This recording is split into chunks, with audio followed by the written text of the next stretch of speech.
Oh, look at that. It's me. Both types of sports with shoot and tour. Football discussion on the internet. He's usually not late, so we'll see if he comes in here at the buzzer. Welcome, everybody, to Both Types of Sports. It is I, your host, the Shootster, broadcasting live from my motherfucking basement, Jack. Oh, boy, I might throw up. Oh, there's so much to get to. So much to get to on the program today. I'm looking at the top 3 landing spots for Matthew Stafford, who's been given permission to go kick over a few rocks. Already an eventful offseason for quarterbacks. I'm so excited. I love when quarterbacks get dealt around like side chicks, like Gumars.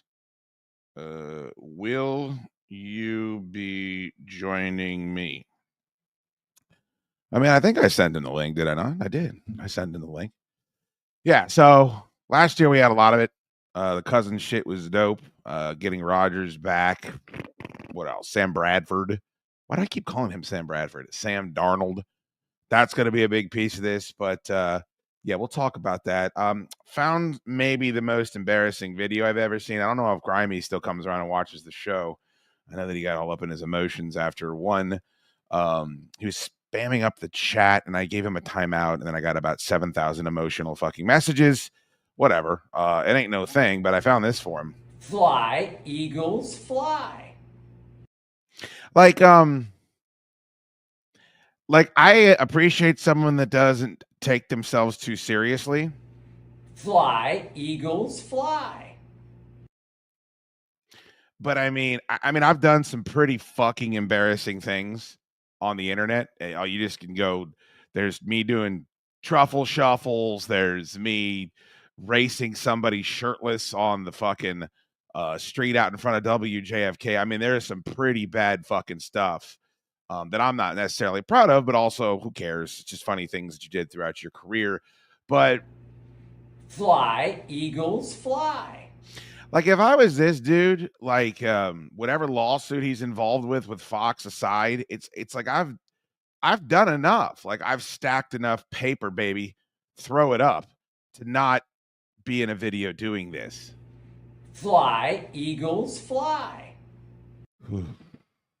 So, yeah. I mean, it's up to you. The most embarrassing video of the offseason thus far is that or Duval. But I don't know, man. 6 and 1 half does the other. Give me this.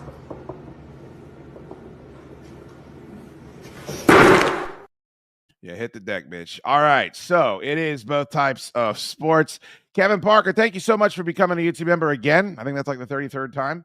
Whatever it takes, brother. Whatever it takes. Enoch Boateng with the $2 super chat. Thank you, bud. 192 days until my Sundays. Yeah, I hate this take, Enoch. I forgot. I think Florio actually straightened me out on this. I love football, but there's so much good real estate in between now and football. Like I like the spring. I like the ability to fucking start going back outside again. Summer's definitely got some nice days, some barbecues, some cookouts, some good food, and just pining away for football. There's UFL. The draft is a shitload of fun. I love the schedule release. I really do. So I get what you're saying, but I try to work myself out of that fucking mindset this time of year. There is Radio's Gigantor joining us right now. Hello, Tor. How are you, buddy? Doing well. I think seeing the Skip Bayless histrionics makes me realize that some of these people, they never set goals for themselves for retirement, or they never understand how to relax, to take it easy, or to just live in general, which is a little sad to me. Like the fact that you're this deep, and as sad as it is, I will respect him constantly doing bits and trying to get a buzz going, but it's a bummer seeing like that there's no backup plan. There's no little bit of I want to fish on a dock. There's no maybe I want to kick it on a beach, or I want to hole up in the Midwest and drink myself to death. Like this guy doesn't have. That sounds pretty good. Plans. Yeah, that's my 3 right now. There's something I respect about Mel Kiper is like a dork's dork, but he just wants to get after it. He just wants to talk draft, Yeah. And so Okay, do that till you drop. Like as long as your brain's working. I always felt bad for guys like Sam Huff or guys that clearly they'd lost their fastball, and because they had the name and there was nobody around them to say, hey, maybe let's ratchet it back. That's not Skip. Like on paper, Skip's goofy ass doing that and still trying to be a goose but it's like it's wearing the Jordans, it's the skinny jeans, there's a difference between having fun and then pretending like you're something that you're not. And I always hope I've never flexed about my age. Like I've never worried about I'm 46 now. Like that sounds old as shit to me, but it's like I want to be able to get older and enjoy myself and embrace that part of life. Like the goal is to get there and to be comfortable. And to still enjoy yourself. So if this is him having fun, like this is fun for him, fly, Eagles, fly. Then like who's to say? But Jesus fucking Christ, like you can't just talk ball. Like you can't come on and just give strong opinions. Like you've been doing that your whole life. It would actually be a good time for him to, and you have to credit that people die when they start slowing down. And when they stop grinding and churning and stop using their brain like they have been for so long, that's when you clock out.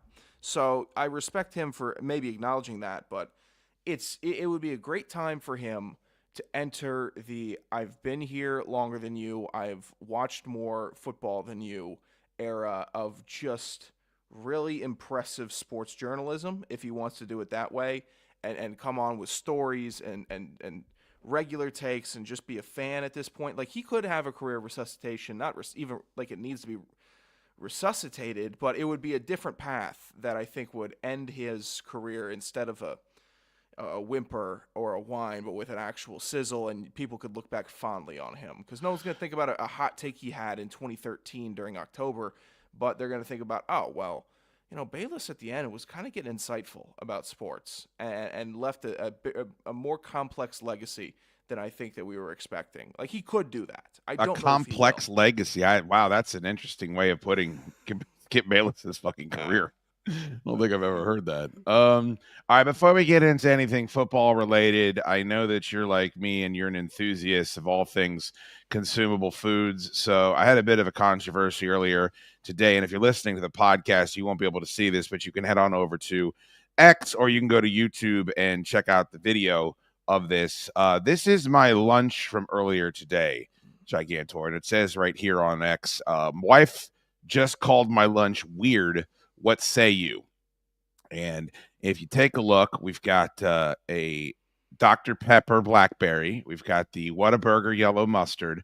And then I have two Matt's potato rolls with said mustard, some pepperoni, and a slice of cheddar cheese. I mean, it might have been American cheese, to be honest with you.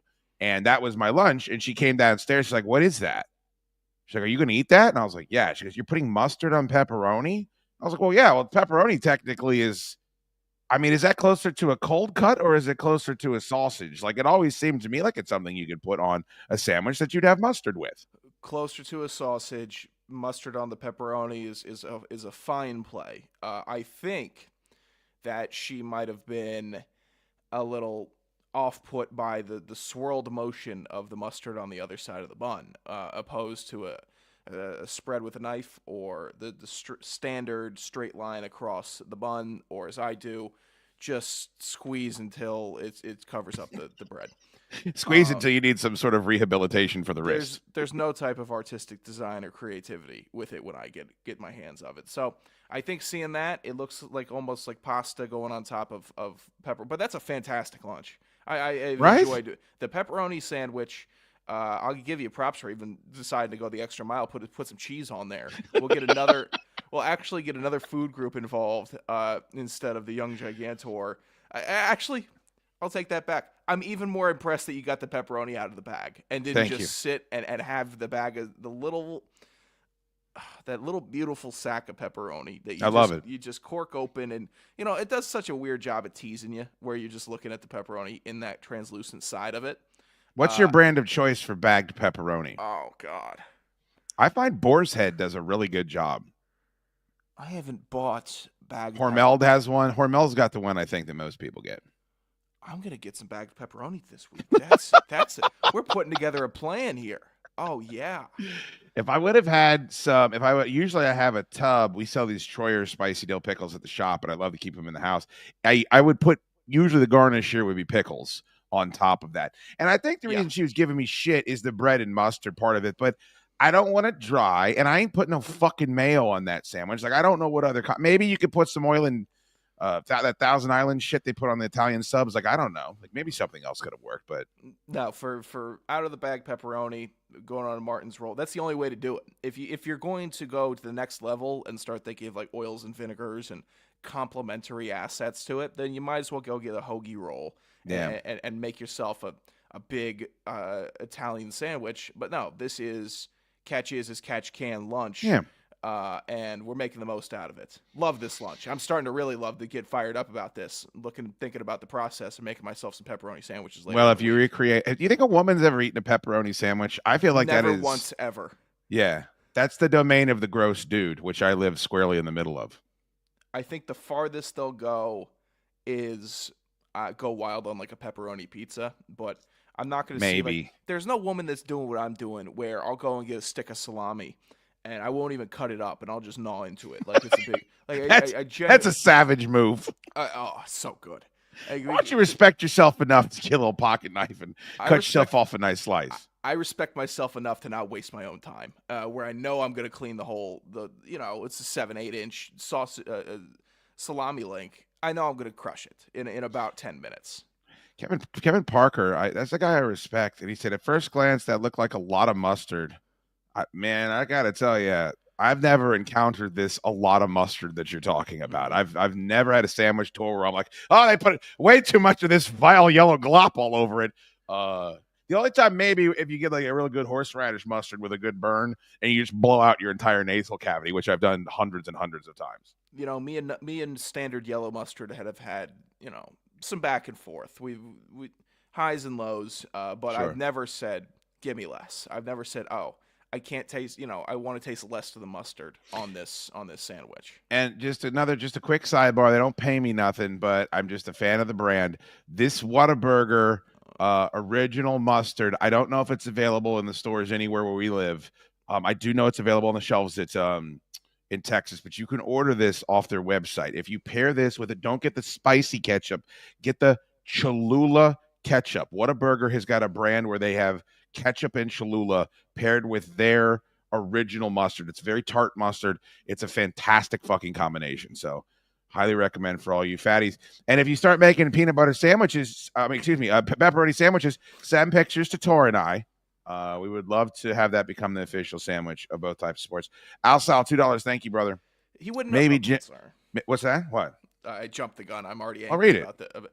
Al Sal, $2. Maybe Jim can do a pepperoni taste test next Friday. It wouldn't be worth it for him. He and I wouldn't want to see him eating pepperoni because he burned off all his taste buds smoking cigarettes his whole life, and it would be beneath him. See, for a moment, I thought you were going to be worried about our mutual friend Jim Jester because he had the heart attack saying he shouldn't be eating salted meats, but it's because you have such contempt for him that he ruined his fucking palate with all those Durrell cigarettes over the years. Yeah, hey, Al Sal, he could, it's amazing that Jester.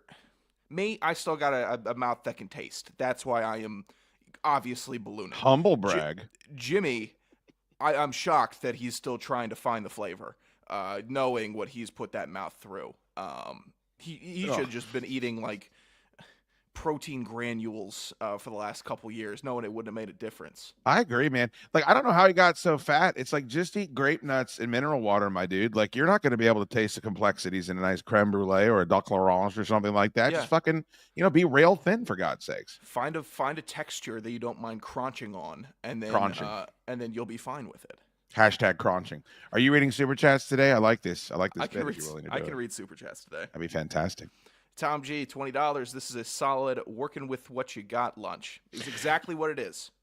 Now, I don't want to disrespect the pepperoni sandwich by sitting here and acting like the only reason why I chose it is because it was all I had, but it was all I had. And I do agree that it can be more. I would prefer, given my druthers, spicy dill pickle and then a cold cut base tour, like a turkey or a ham or something that was just like the base of it. And then the pepperoni becomes more of a garnish to go along with the slice of cheese and the mustache. And I wouldn't even turned away like some baby spinach or something if you want to try to be a human being, which usually I'm not motivated to do. But I think that could have added some texture there also, ideally. Definitely. I made a good slop this weekend, mac and cheese with sausage and some baby spinach thrown in there. Oh, man. Oh, yeah. It was just real slopping it up. So it's just, I don't have time to Listen, make 3 different dishes. They're all going in one pot. I know you have your own life, and I know you've kind of annexed yourself from my services, but I fucking take personal offense. If you're going to make a slop and then not even bother to take a photograph and tweet it over to me or text or something, I mean, really, that you want to hurt me, you figured out the path, young man. I'll shoot you over a photo of what I had going here. So that's to be on a Facebook Messenger so I can put it up here. Because look, I want to talk football, but I'm way more motivated to talk slop. Thank you, Tom G. I don't know if you listened to today's episode of the Chad Duke Show, Tom G, but I apologize for George the fucking redneck. I'm sorry he threatened to throw you out the window during the event on Saturday. We still read? I'll read this one. Largemouth Ass, $20. Great to see you, Largemouth Ass. Thank you for coming by, and condolences to you, my dude. No idea how my gin and tonic jumped 6 inches and landed on that turntable, but it happened. Tor, if you don't know what happened, we had a little event on Saturday night out at a bar. Largemouth Ass was blowing off some steam, and it's just perfectly understandable. But I watched as he put a gin and tonic, the only place it could possibly cause any damage, right next to Dempsey's turntables that he was using to DJ, and then just backhanded all over the fucking record players. Oh, there was some consternation caused from that. But it's all forgiven now, Largemouth Ass, because you sent a $20 super chat. That's all it takes. You can do whatever you want. That's the remedy. Thank you, buddy. All right, did you send me the slop? Yeah, slop inbound here. Let me. Oh yeah. Hold on, now I gotta change my bio. The slop inbound. Hashtag slop inbound. All right. Is that how you spell inbound? I did the boomer thing where I capitalized the B. It's embarrassing. Oh boy. All right, let me see if I have any messages. Oh, look. Your messenger. Oh, it's your Christian name. Wow. Yeah. Well, I feel about images sent in message requests are covered. Click to see blurred image. I had to click your slop twice. I may have put some preventative measures on my messenger with all the listeners at one point. Oh, what are they doing? Are they bothering you? Just to make sure. This is early on. Very early on. This when you're still hiding your face? You're so embarrassed to be affiliated with me? Hey, you saw Anthony Cumia's on FM radio, right? You could have done a lot worse, you motherfucker. What are we doing now in 2025? Oh, yeah. Now, all right, now this looks pretty strong. Now, what type of sausage is in this slop? That's chicken sausage in the slop. Okay. So you're trying to be a human. I'll explain this one. That's gluten-free Velveeta shells and cheese and some baby spinach in there. And that's 3 of the 5 chicken sausage links that I added. And the night before, non-gluten-free Velveeta shells and cheese and beef sausage and baby spinach. What are you doing? Are you spiraling out of control? Yeah, I did it wrong. I did it very poorly the first time and made just a really unhealthy slop. And then I'm leveled up into a healthier slop.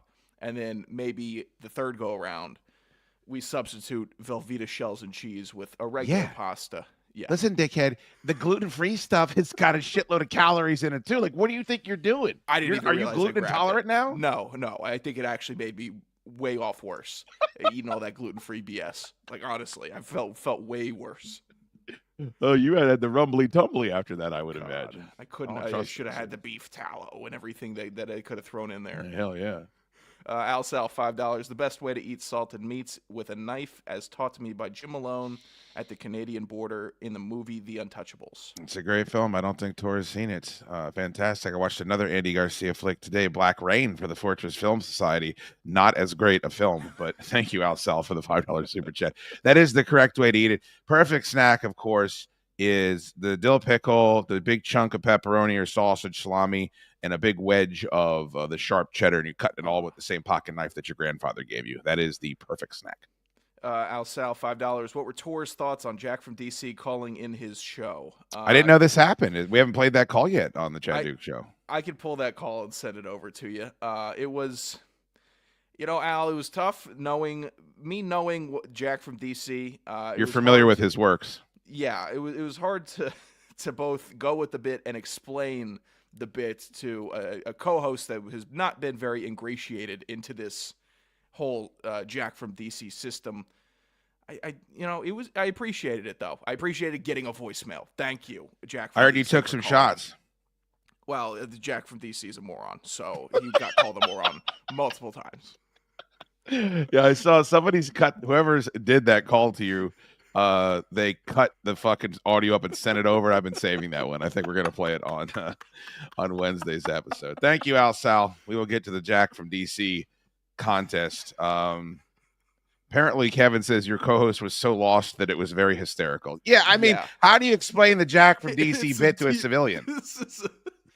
There's so much lore behind even, like, you can't explain Jack from DC without explaining the genesis of the brain that could create Jack from DC, and then diving into that wormhole. Do you have 4 hours for me to explain the nuances of a Hot Man Ted that are just unexplainable?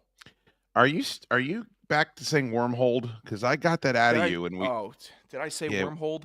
We worked on that while we were on the show, and you realized it was wormhole. And I feel like I've lost you to New Jersey now, and you're back to wormhole. If I just said wormhole, then I'm gonna go find a manhole and jump myself down in it. Hey, look, man, you've made 2 pots of slop in the past 72 hours. You're okay in my book. Oh man, I pulled some audio from that fucking weirdo that Jacksonville. Look, man, there's something to be said towards, like, we want to build a nuclear bomb. Let's get 24 weirdos, put them in a room, and let them see what they can cook. But those weirdos don't have to go out and talk to the press and inspire confidence. It's not a real violent sport. I guess building a bomb is violent, but how the fuck has Jacksonville assembled people that you would assume would have to put a sign in their front yard about what they've been convicted of if they moved onto your block? They're going to be the worst team in NFL history. I don't know if they'll get a win this year. And then maybe actually we see a career resuscitation from Trevor Lawrence, because he goes 0-16 after going 1-15 in his rookie year. We just part ways. He goes somewhere. He goes to the Rams, and the Rams win a Super Bowl in the following year. Like that could be the career arc I'm looking at for Trevor Lawrence right now, because nobody in that building is making me think they're going to get a win. Well, here's the Goon Squad. I mean, fucking, could you see these assholes piling out of a tiny car with a big top up over? You know that big tall the handsome motherfucker is in the middle, right? That's Tony Baselli. That's the Hall of Fame left tackle, one of the greatest offensive linemen of all time. Of course, he's done what every offensive lineman not with the last name Tor has done. As soon as he gets out of playing days, he looks like a fucking male Molly, drops 150 pounds. But Tor, that is an alpha male right there. And look at the nerdnicks surrounding him. I mean, this is unprecedented. This is like an awful timeshare forum group that is just gonna, because you're gonna get wooed by Big Tom Baselli and his strong chin and his all of it, and then you're gonna have the Dork Squad come in and find a way to get you into cryptocurrency or some type of coin that you could sell on a call on Twitter. Like this is a group. There's one football guy, maybe 2 football guys in that group. The incredibly pink face on the far right, and Baselli. Incredible pink. Hold on, I didn't even notice how pink I'm surrounded by so many pink faces. Yeah, that man inflating on the far right is he's another football guy. You don't get that color without caring. Oh boy, that's drinking and hypertension for 40 years right there, Jack. We all know what that is. That's known the best bar in Jacksonville. All right, so James Gladstone is the general manager. That's on top of Liam Cohen. But these guys aren't English, right? Like, are they just hiring weird ass English looking and sounding dudes? Like, how do you find it? I've never met anyone that looks British, has a British name, and isn't British and is involved heavily in professional football. I've never seen one of these people, Tor. It's almost like the Jacksonville Jaguars are hiring for a team that is going to be in like a Netflix documentary. Like it's like they're hiring actors, and because they don't want to have to bleep out everything that football coaches actually say. They want guys that are just kind of squirrely and can put on a performance for the camera. It doesn't look like they're hiring football people or football executives. Like, you look at some of the other GMs across the league, maybe you think that they could have thrown a ball at one point. This group, really rough. Yeah. Do you remember? Did you ever see Talladega Nights, the NASCAR Will Ferrell movie? Oh, I'm real dumb, so I liked it a lot. Right.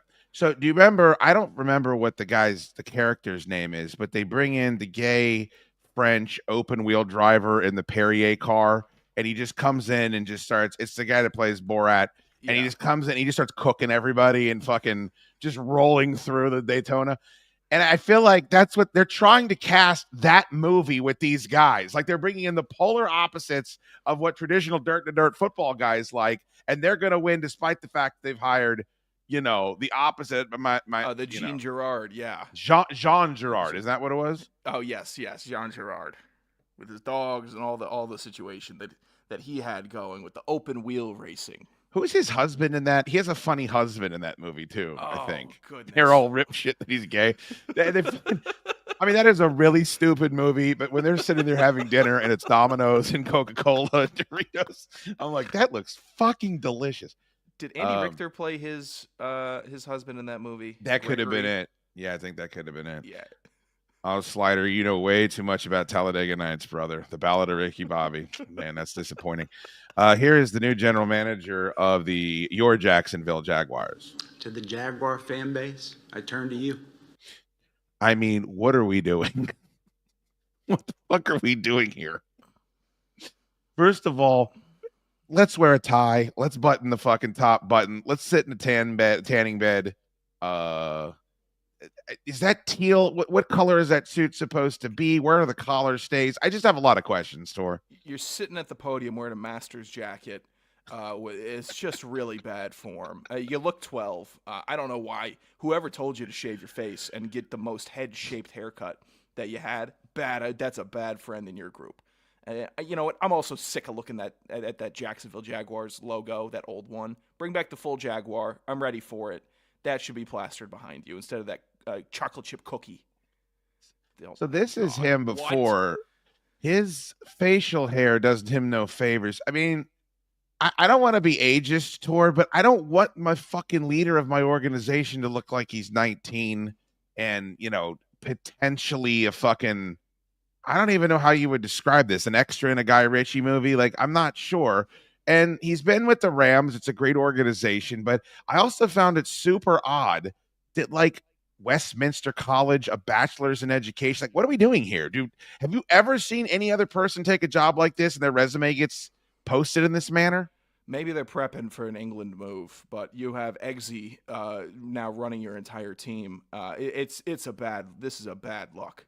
This is NFL football. He looks like maybe the ball boy at a Premier League game that's tossing the ball out and getting the footy going again.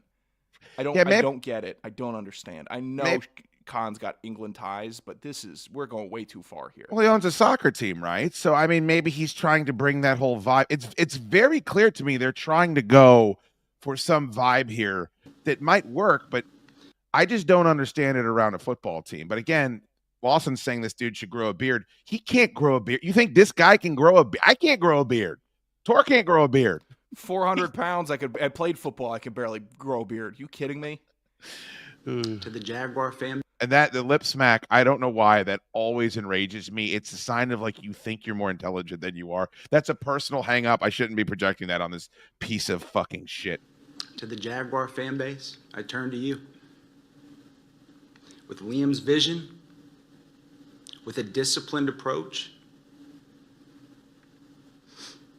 we're going to bring you a product that you all can be proud of. Who in the fuck does this dude think he is? I mean, is he going to well up here?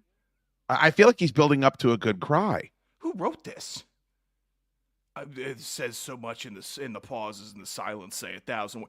This dude reeks. Doesn't it remind you of like a soliloquy in draft day or something, or any given Sunday? Like, just talk about the team. We want to win. That's all I want to hear from my GM. I'm going to do everything I can do to have this team winning football games.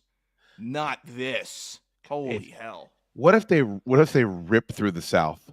What if they have a fucking immaculate draft? I'd quit. I'd quit all sports media. everything that I know about sports. It will have passed me by in a blink of an eye, and I'll be out. I'll be working at Chadwick's in Old Town. If anybody wants to come pop in, I'll That's make a you dope spot. some fried green onions or tomatoes. Yeah, definitely not onions, please. To the Jaguar fan base, Yeah, I turn to you. With Liam's vision, with a disciplined approach, we're going to bring you a product that you all can be proud of. And we are so appreciative of your support. With that, Been there for 10 minutes. game on. Oh. It's game on. And look at this guy. He's beaming. Don't worry. I came up here and ate my own ass in front of these people, too. That game on was so cringe. With that, This game on. Theatrical Woody Harrelson delivery. Give me a break. Over here watching Hacksaw Ridge featuring the Jacksonville Jaguars. Can't do it. Can't win with this group.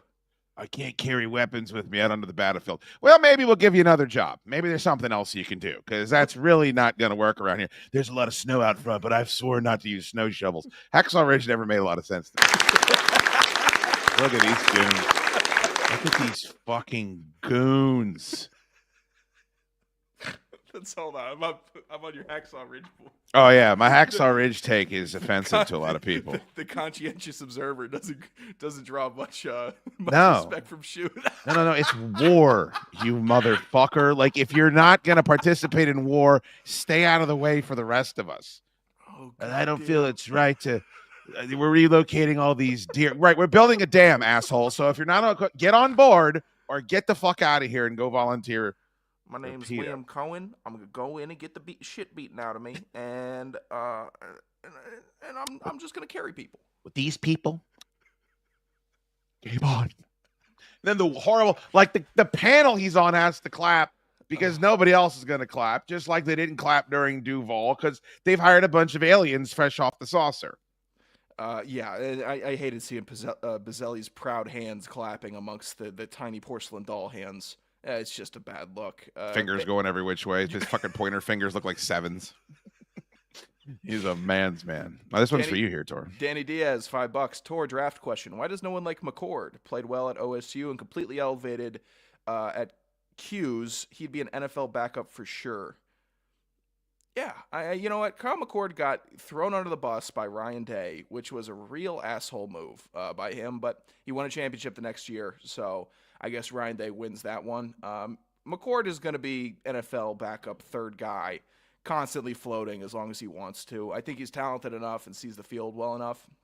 And then the ACC was also dog shit, Danny, this year, so he was playing against high-level G5 teams, basically. So I think he's going to get a pretty realistic look at his lot in the NFL in this upcoming process, where it's going to be backup third-team guy.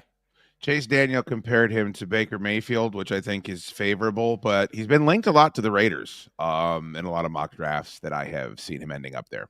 I mean, it would follow the trend of, like, who's the Aiden O'Connell, who was out of Purdue and was fine, tall, had fine success at Purdue, but you always knew he wasn't going to be a guy that you were super thrilled would be starting 17 games for you. Same thing with McCord. He's just below that level of NFL physical necessities to actually thrive. James Gangwer at $5. Use pepperoni as a garnish, said no one ever. I got to pay the fat tax. Yeah, I mean, I don't know that you got to be really fat to use pepperoni as a garnish, sir. I think we can all agree there. Yeah, it's, I'll take pepperoni in any form at any time of day, in any meal. If pepperoni could get used in breakfasts, like in a frittata, I'm all in.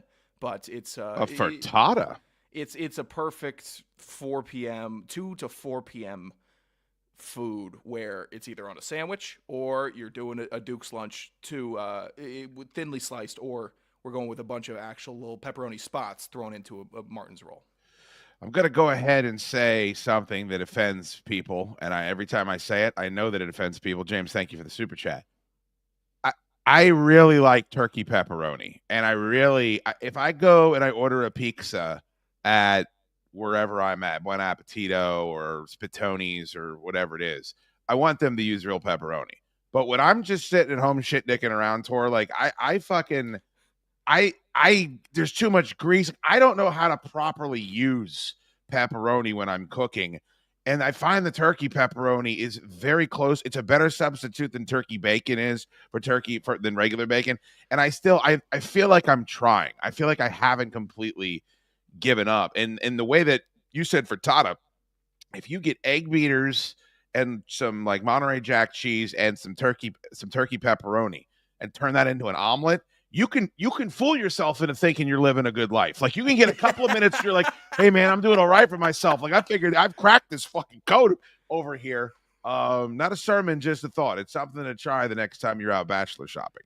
See, that's how I feel about the frozen cauliflower pizza compared to the regular frozen pizza. Like I might as well, because I genuinely, I found a cauliflower pizza brand that I enjoy, and I will sit there and at my drunkest, I was microwaving them in my parents' basement, but still enjoy.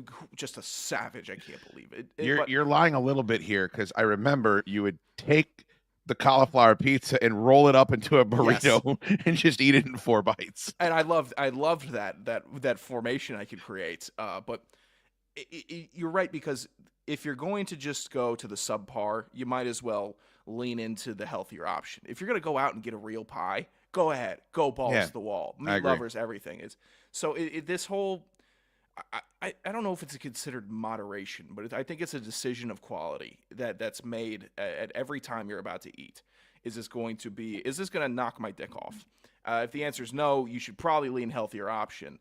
If the answer is yes, then just go full animal. I like just trying to be a human every once in a while. That's really all I'm going for. David Flacco versus turkey bacon is a crime against nature. I completely disagree. The drop-off is much steeper from pork bacon or beef bacon to turkey bacon than it is from pork pepperoni to beef pepperoni. But they're all edible. I don't get on that. I feel like that's an old man, Jack. No disrespect to you, David Flacco Berry. It's always been the case. Okay. Put this on the dance card for me towards something I didn't think we were going to be talking about this offseason after the season he just put together. Matt Stafford and the Rams basically one play away from upending the Super Bowl champions. Their defense is young and aggressive. I know people are worried about using Cooper Kupp, but let's be honest, the past couple of seasons, he hasn't been the same guy. They have a true number one in Puka Nacua. They've got good running backs. And Matt Stafford is, at worst, a top 7 guy in this league, and a guy that's won a Super Bowl, and a guy that knows the system, and he's tough and he's well respected. And now he has been given the opportunity by the Rams to find a new team to go to. The report that we're looking at here is, according to Albert Breer, at least 4 teams have, quote unquote, shown interest in trading for Matt Stafford. The teams that he has here: Giants, Browns, Steelers, and Raiders. So 3 gong shows.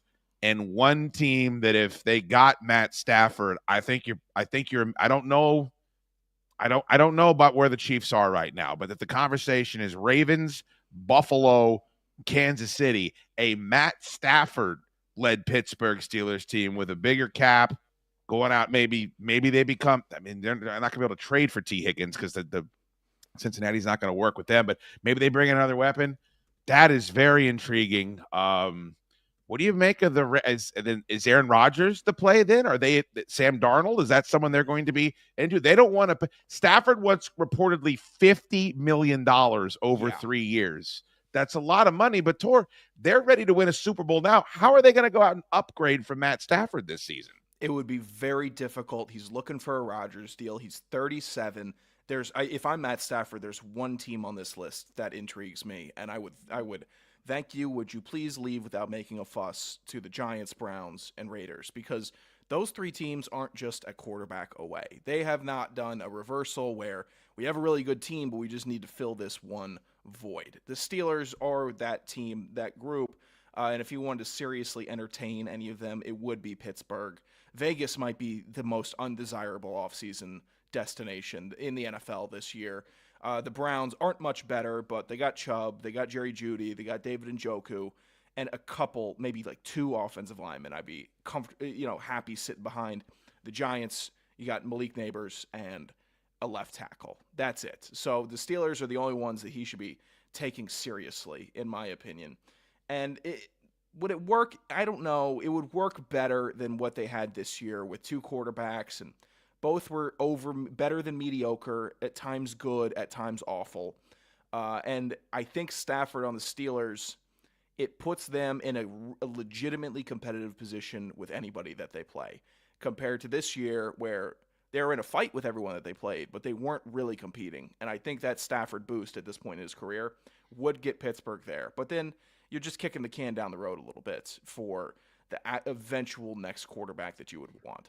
Stafford's coming off a season where completed almost 66% of his passes, 3,800 yards, 20 touchdowns, only 8 interceptions, had a QBR of 93.7, season before 92.5. And we're just a couple seasons removed from that cartoonish season in 2021 for almost 5,000 yards, 41 touchdowns. You're not getting that in Pittsburgh. Nobody's Joe Montana ain't getting that in Pittsburgh. But I'm going to disagree with you. If Matt Stafford truly wants to be competitive this year, Matt Stafford shouldn't go to Pittsburgh.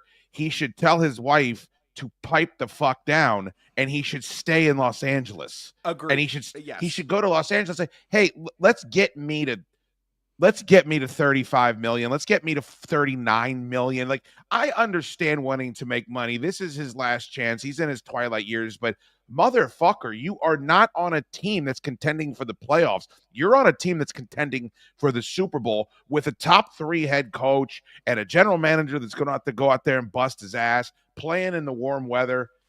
You want to go to Pittsburgh and fuck around with Lamar Jackson and Derrick Henry and Joe Burrow and Jamar Chase?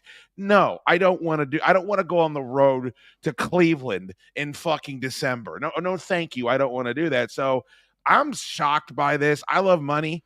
I respect money. If he went to Oakland and said, they're going to give me $49 million a year, you're goddamn right. I'm signing 3 years with Oakland. It's like, all right, bro, at least I know where your perspective is. Yeah. But how let's play the long game, Tor. How much money is he going to make if he's a 2-time Super Bowl champion, if he's a Super Bowl MVP? I mean, I don't know. This doesn't make a lot of sense to me. He'll be in a better situation in Los Angeles being the best quarterback in that division, opposed to being the third best quarterback in the AFC North. And I think they built a really good team around him. The offensive line, when they're healthy, really good pass protecting group.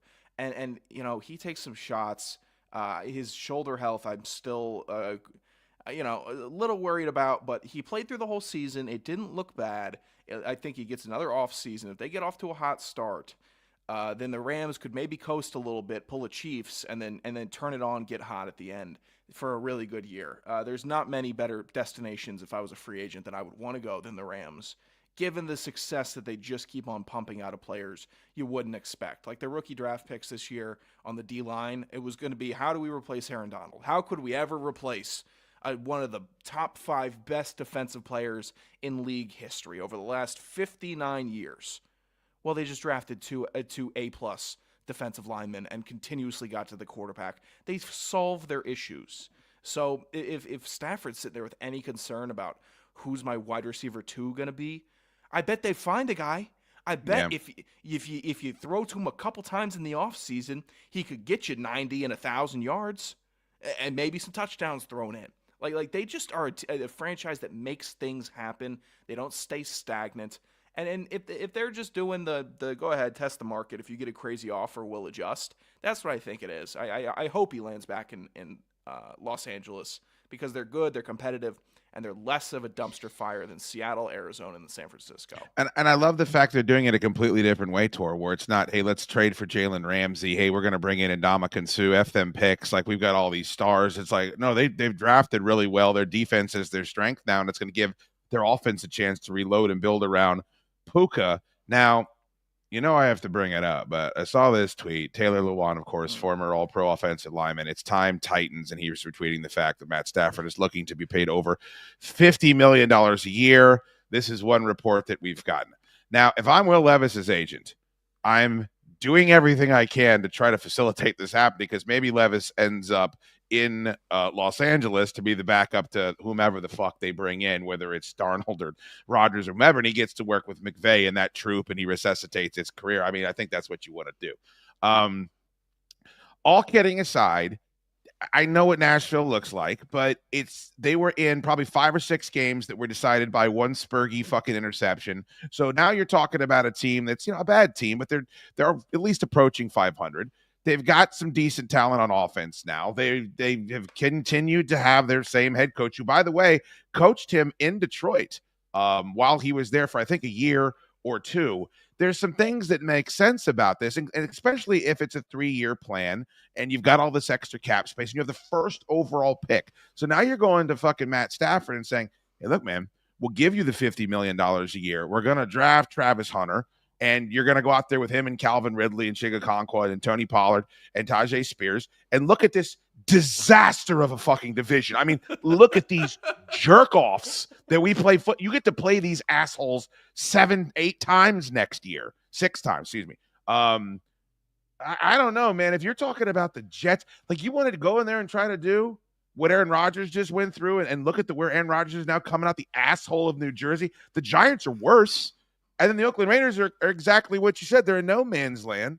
And does he really want to? Well, problem is, if he goes to Vegas or he goes to Smashville, you're going from where you were, where nobody's rooting for you. You're going to a stadium where the opposing team's fans are going to be what's there every day. So I don't know if he cares about that. I think he cares about them fucking ducats. One thing I always forget about Tennessee in the modern NFL landscape, you got a couple good soldiers for you in the media with Luan and the Bussin' Boys and Luan and Compton. They're making noise, and I think that they can make a little bit of noise about Stafford, and not saying they're going to take the front office is going to take the advice of 2 former players gone podcasters shucking twisted tea everywhere, but I think it's the first time in a while I can remember Tennessee having some like vocal endorsements opposed to everybody in New York always trying to sign the biggest free agent. It's a nice little refresher seeing that, and I think Stafford would work in Tennessee. They just need to keep on drafting linemen. That's all. If Tennessee can keep doing that, they get back to form. Another year they draft a running back, and then we're looking at a real offense. But you need a good year from Latham. Skoronski's was better last year. Not great, but better. And they need to draft some other just big body to come take up some space and keep their quarterbacks upright. Well, I'll tell you what, if Carter is the pick at 1 with Grind, they can get after the fucking, yes, we saw that in the Super Bowl, man. If you can get after the fucking quarterback with your 4 guys, that'll balance out all equations. So that's intriguing to me as well. Jake, I know you're a Redskins fan, but this is loser Redskins speak. Oh, no. Start Will Levis, embrace the tank. Nobody's keeping their job if they do that. No. You're out of your fucking mind. Will Levis doesn't see the field again unless there's a goddamn injury. That's just basketball. Somehow, even if you are a winless team going into the last week of the season, you're dying to do everything you can do to win a game. There's too much pride involved. We've seen teams ruin their futures winning pointless games. We've seen Houston do it. Washington did it and ended up with Chase Young. Like, all these little butterfly effect moments in the NFL come from players on offense and defense that don't want to lose a football game. So this tank stuff, it'll never work. Do teams just start losing games? Yeah.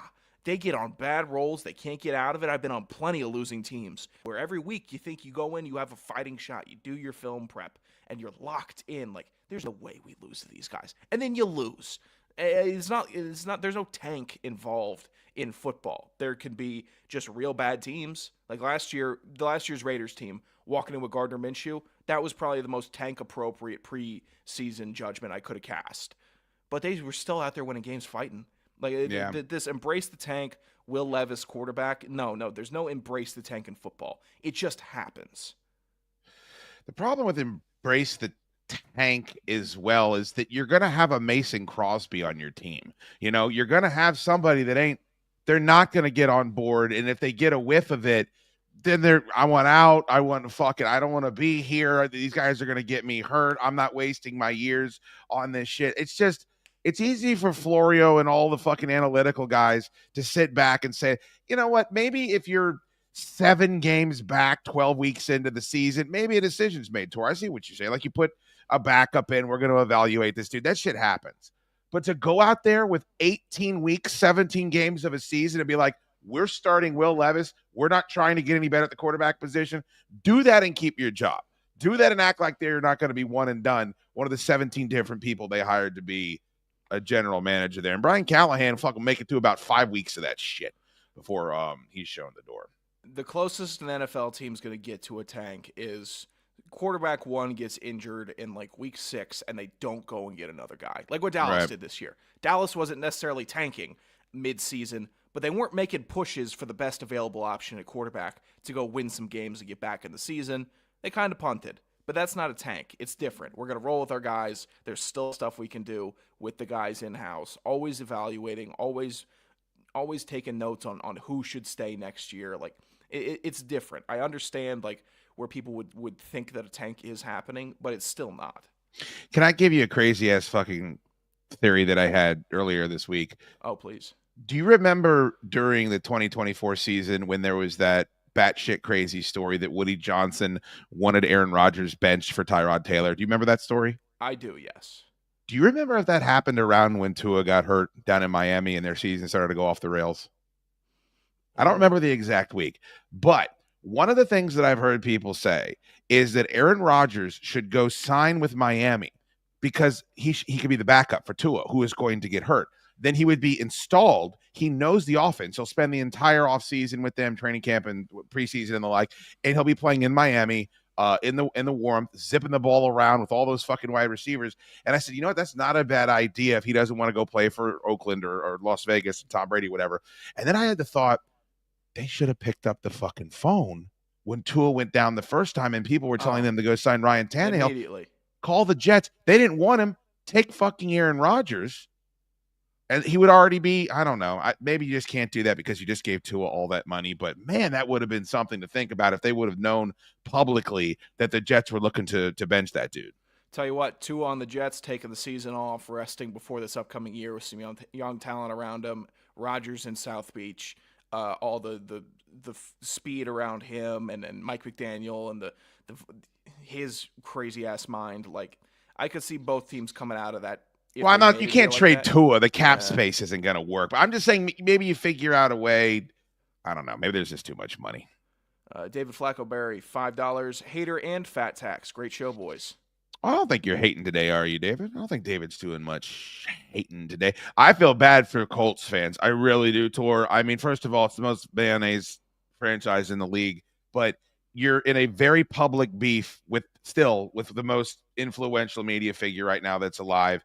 Anthony Richardson, you're fucked. They're going to start him again, and we've already seen everything's been exposed there, and you're going to just have to wait another season to learn that lesson a second time because of where they drafted him and they I just can't I keep going back to if Phillip Rivers would have had one more year with that team, could they have ended up in the AFC Championship game? Like, if I were them, I would take another bite at let's bring a washed up piece of shit. I'm being overly critical, but let's bring a guy up like a Kirk Cousins or an Aaron Rodgers or whoever, fill in the blank, and give them a shot with this organization and see if we can win this division, because it shouldn't take that much to win that division. Yeah, Indy's weird. The Matt Ryan year was weird. These Anthony Richardson years have been batshit. Very strange. The Flacco time was very odd. They missed. They missed bad at quarterback, and it's not rooting against the kid because he's still very young in the league, and if he keeps his head down, eventually the work will come through, and I think he could be a decent to good NFL quarterback. But he's still too young. He's still too raw, and they bought themselves 3 years. That front office did the bit. We're buying ourselves 3 years with the top 5 quarterback draft pick. Well, it's the 3rd year, pal, and you need your guy to get some wins for you, or else you're out the door. That's what Shanahan did that's what they did with Trey Lance in San Francisco before they got bailed out by Purdy. This is that in Indianapolis, and everyone's seat should be hot because we just threw away a potential 3 years of getting competitive and getting right for this guy from Florida that barely won any games. Would you rather? I'm talking about your general manager Tor right now. Your Les Tor Snead. Would you rather give Jimmy Garoppolo, Brock Purdy, $45 million a year for 4 or 5 years, whatever it would be, or give Matt Stafford $50 million a year for 3 years? Oh, wow.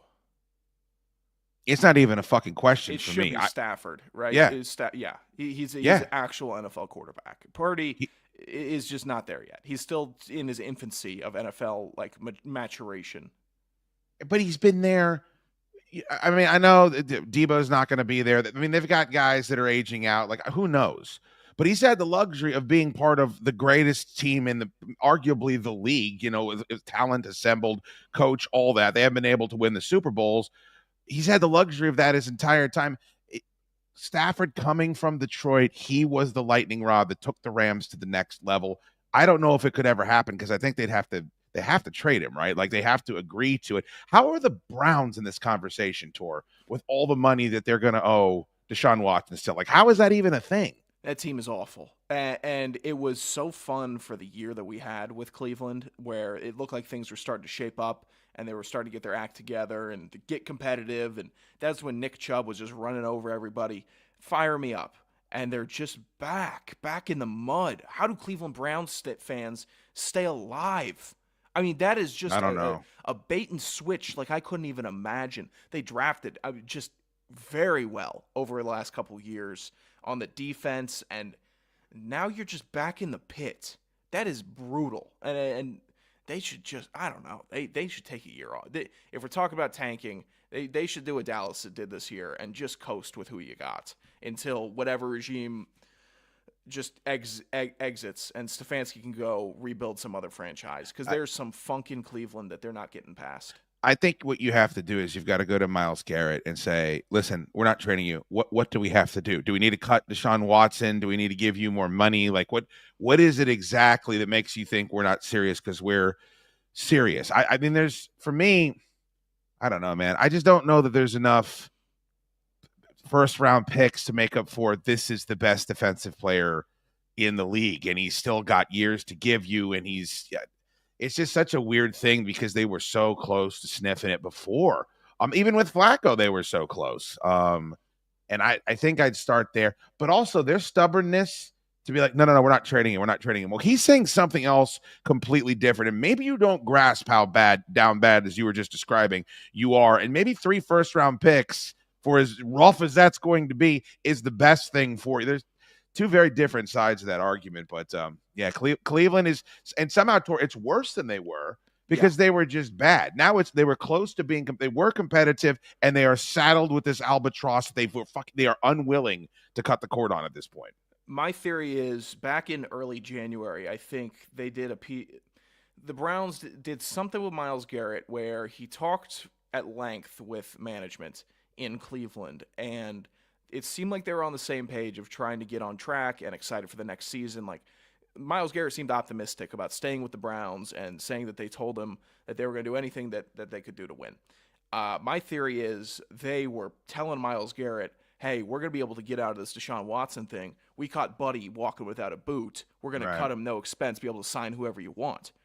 Well, that verdict hasn't dropped yet. We haven't seen Deshaun Watson get cut. We haven't seen the money free up in the hands of Cleveland due to their training negligence or Deshaun Watson's negligence to put on the rehab boots, and he's getting filmed in a girlfriend TikTok. I think that case has gone south for Cleveland, and Myles Garrett is saying, I'm going to be on the same team again this year unless a miracle happens. So I'm going to get ahead of this thing, start shopping myself, because right now it's looking like it's going to be another year of misery. The people that are just fantasy booking him to Detroit, I'm like, all right, let me know how that's going to happen. I mean, Washington makes sense. I mean, they can give him $1 billion. They can give the draft picks. They can do whatever they want. But it certainly would be interesting. Okay, I pulled this. I have 2 completely different mindsets about this. I met Plaxico Burress at the Super Bowl after he got out of prison, after he shot himself in the leg. He was friends with LeVar. They played together in New York. Super nice guy, like just really cool dude, was down to earth. And after that, I've always had a soft spot for him. So Darren Ravel tweeted this out. Plaxico Burress's giant Super Bowl ring has just sold for $280,000, $280,600 at Heritage Auction. It is the highest ever paid for a Super Bowl player ring, beating out Lawrence Taylor and his Giants ring. His Issues are well documented. From Super Bowl 25, that went for $230,000. And I kept the tweet, the first tweet that responded to this tweet, Tor, and it says, "Sad, really. I can't imagine the heartache to let your Super Bowl ring go to auction."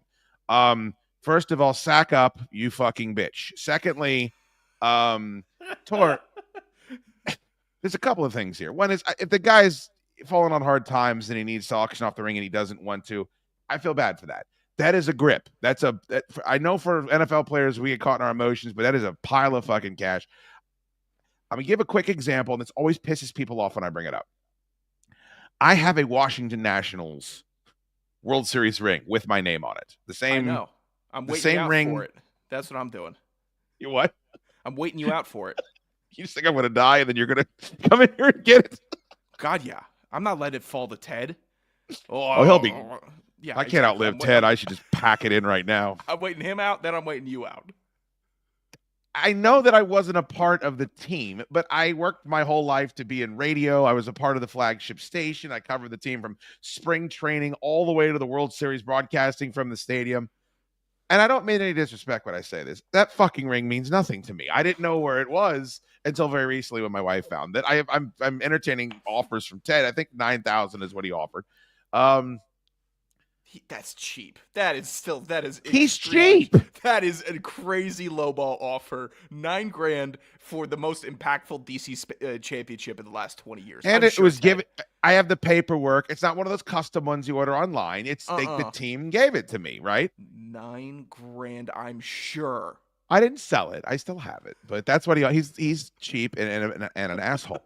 But Tor, what if Plaxico Burress is like a bunch of other guys that I know you've interviewed, that I've interviewed, and it was a job and it was football and he has fonder memories of the Steelers, or, New York wasn't good to him. He went to jail. You have to play in New Jersey. And it's like, fuck this, man. It's just sitting around my house. Why don't I get $250,000 for it? Am I crazy that I don't get as in my feelings about when I see this shit as other people, unless it purely is born from desperation?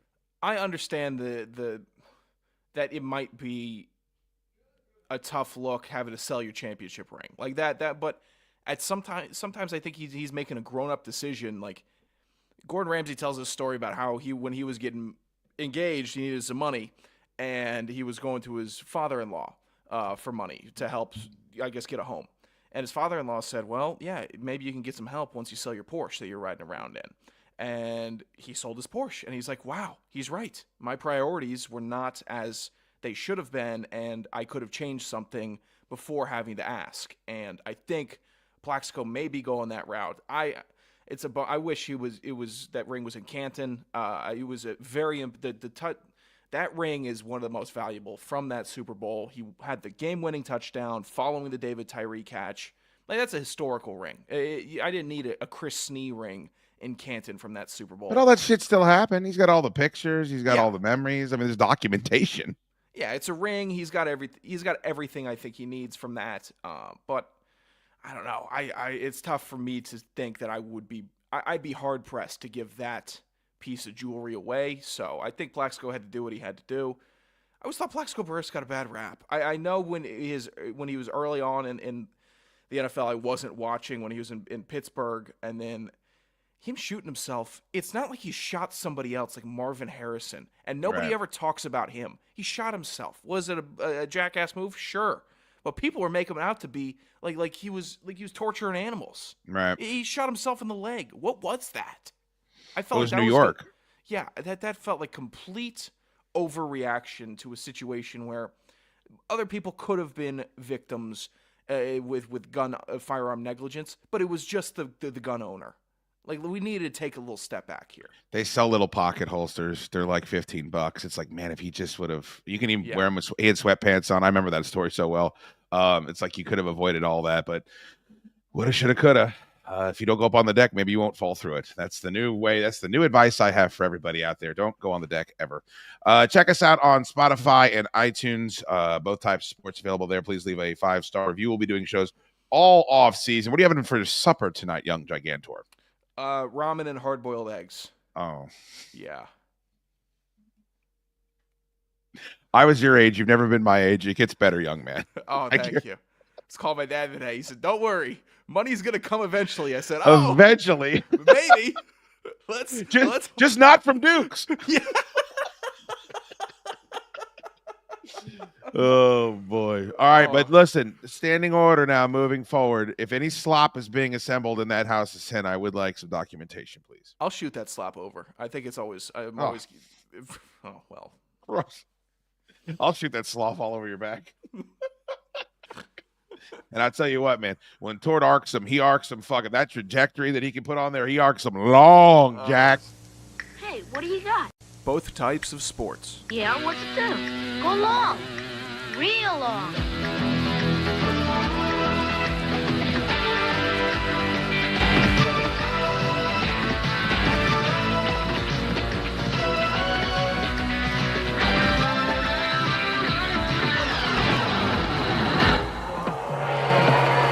Nice toss. Both types of sports.